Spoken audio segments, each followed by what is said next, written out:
जो युद्ध विराम था, लेकिन उसके बावजूद किस तरह की स्थिति हुई है वो साफ तौर पर नजर आ रही है। और ये हम आपको बताएंगे कि आखिर ऐसा क्यों हो रहा है और इसके पीछे की जो रणनीति है वो क्या कहती है, क्योंकि साफ तौर पर देखा गया है कि इंटरनेशनल फोरम पर भी इसका बहुत बड़ा इंपैक्ट पड़ता हुआ नजर आ रहा है, जो आने वाले समय में जो राह है उसको और कितना कठिन बनाता हुआ नजर आएगा, ये हम बताएंगे। इजराइल हिजबुल्लाह युद्ध विराम के बावजूद लेबनान की सरहद पर बारूद की गंध फिर से तेज हो गई है।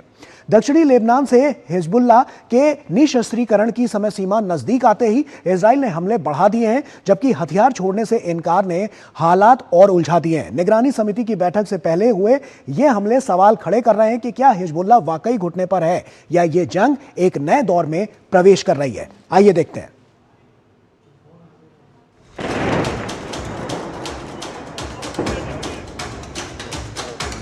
इजराइल हिजबुल्लाह के बीच नवंबर 2024 में हुए युद्ध विराम के बावजूद सीमा पर तनाव चरम पर है।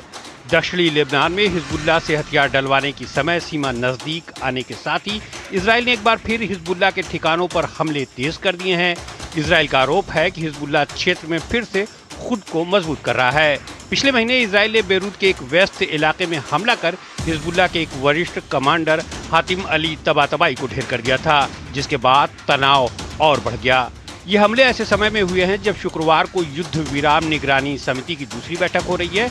यह अमेरिका, फ्रांस, इजराइल, लेबनान, संयुक्त राष्ट्र शांति सेना पर आधारित एक समिति है जो युद्ध विराम के कार्यान्वयन की निगरानी करती है। मूल रूप से यह अमेरिका के नेतृत्व में एक सैन्य समिति है, लेकिन इजराइल के दबाव में आकर लेबनान ने अपने नागरिक नुमाइंदे को इसमें शामिल कर दिया है। इससे पहले 3 दिसंबर को भी समिति की एक बैठक हुई थी, जिससे सकारात्मक बताया गया था। संघर्ष विराम समझौते के तहत दक्षिणी लेबनान से हिजबुल्लाह के हथियारों को पूरी तरह से साफ करना है। बुधवार को लेबनान के उप प्रधानमंत्री ने ऐलान किया कि इजरायली कब्जे वाले इलाके को छोड़कर हिजबुल्लाह के हथियारों को नष्ट करने का काम पूरा कर लिया गया है।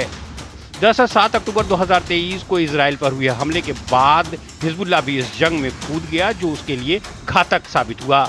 जवाब में इजराइल ने न सिर्फ दक्षिणी लेबनान पर धावा बोल दिया, बल्कि ईरान समर्थित दुनिया के सबसे बड़े गैर सरकारी सशस्त्र समूह के आला नेतृत्व को ही जमींदोज कर दिया। आखिरकार हिजबुल्लाह घुटने पर आया और सीजफायर करने पर मजबूर हुआ। समझौते के तहत युद्ध विराम के बाद लेबनान में एकमात्र सशस्त्र बल LAF ही होगा। सरकार ने हिजबुल्लाह के साथ टकराव से बचने और आपसी सहमति के आधार पर लेबनानी सेना को तैनात करने का प्रयास किया। जानकारों का मानना है कि लेबनानी सेना ने समूह को निरस्त करने में वास्तविक प्रगति की है, लेकिन ये हिजबुल्लाह की मौन सहमति से ही संभव हो पाया है। कुल मिलाकर हिजबुल्लाह इजराइल को बड़ा खतरा बताते हुए हथियार छोड़ने के लिए तैयार नहीं है, क्योंकि दक्षिणी लेबनान के 5 स्थानों पर अब भी इजराइल काबिज है। कई जानकार ये भी दावा कर रहे हैं कि हिजबुल्लाह के दक्षिणी बेरूत और बेका घाटी में हथियारों के भंडार अब भी मौजूद हैं। हिजबुल्लाह के कमजोर होने के साथ ईरान लेबनान से बाहर हो चुका है। अब अमेरिका, सऊदी अरब और कतर का अमल दखल बढ़ चुका है। लेबनानी सरकार की निगाहें खाड़ी देशों से मिलने वाली पुनर्निर्माण निधि पर टिकी हुई है। 2025 की शुरुआत में इसे देने का वादा किया गया था, लेकिन अब तक इस पर अमल नहीं हो पाया है। अमेरिका पहले ही कह चुका है कि अनुदान से पहले निरस्त्रीकरण की दिशा में प्रगति दिखानी होगी। एम्बेसडर पिनक चक्रवर्ती हमारे साथ लगातार जुड़े हुए हैं। पिनक जी, आप ही का रुख कर रहा हूं और चर्चा की इसकी शुरुआत करते हैं इस टॉपिक की, क्योंकि साफ तौर पर हम देखें तो आपको क्या लगता है, क्या ये जो युद्ध विराम है वो सिर्फ कागजों तक सीमित रह गया है या अड़चन कोई और भी नजर आ रही है? और जिस तरह की अभी मनोस्थिति और साफ तौर पर जो हम देख रहे हैं कि अभी जो स्थितियां बनी हुई हैं वो आगे किस ओर इशारा कर रही हैं? एक युद्ध विराम तो है, उसमें कोई शक नहीं है, पर उसके साथ साथ जो है, जो हिजबुल्लाह है, जिसको अपना डिजाम करना है, अपने हथियार डालने हैं, वो नहीं हो पा रहा है, क्योंकि वो हथियार छोड़ना नहीं चाहते। उनको अपना दबदबा बना रखा है सदर्न लेबनान में। एक जमाना था जब इजराइल ने सदर्न लेबनान पे कब्जा कर दिया था, लिटानी रिवर तक उन्होंने अपने कब्जे में रखा था, क्योंकि हिजबुल्लाह बहुत सालों से वहां से अटैक कर रहा है। वो एक प्रॉक्सी बना हुआ है और लेबनान की सरकार जो है वो कमजोर है, इसको संभाल नहीं पाते हैं।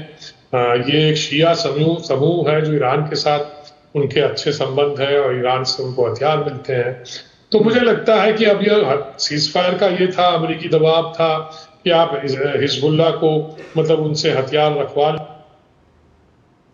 करवा लें, पर वो थोड़ा बहुत हुआ है, पर ज्यादा नहीं हो पाया है, क्योंकि जो LDF जो है, तो लेबनीज डिफेंस फोर्सेस है, उनको सीज फायर के अंडर में उनको पूरा सदर्न लेबनान पे उनको कब्जा करना है, क्योंकि कुछ ऐसे जगह हैं जहां उनका कब्जा ही नहीं है, जहां वो जा भी नहीं पाते, क्योंकि हिजबुल्लाह इतना मतलब हावी है उन जगहों पे।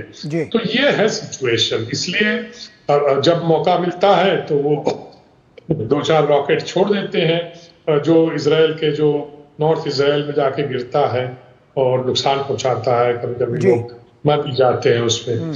तो इसीलिए इजराइल तो बहुत सालों से इनको मतलब खत्म करने की कोशिश कर रहा है, कोई नई बात नहीं है। अब नई बात इसलिए हो गई क्योंकि वो अक्टूबर 7 का जो हादसा हो गया था, उसकी वजह से पूरा मतलब जो कॉन्फ्लिक्ट फिर चालू हो गया। तो इस सब ने मिलकर देखा कि इजराइल को ये मौका है कि पीटने का, पर वो मतलब उन्होंने अंडर एस्टिमेट किया। इजराइल उतना आसान नहीं है कि वो छोड़ देगा।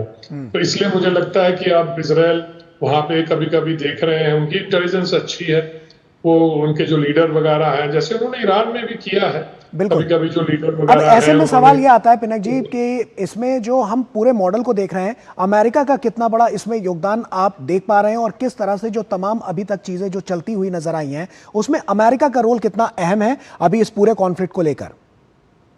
देखिए, अमेरिका दुनिया का सबसे बड़ा पावर है, तो रोल तो है, और इजराइल के साथ उनके बहुत अच्छे रिश्ते हैं। वो सारे हथियार जो है इजराइल के, वो अमेरिका से आता है। ठीक है। और उनको काफी पैसे भी मिलते हैं, और उनकी जो कम्युनिटी है, जूइश कम्युनिटी है, काफी पावरफुल है वहां पे।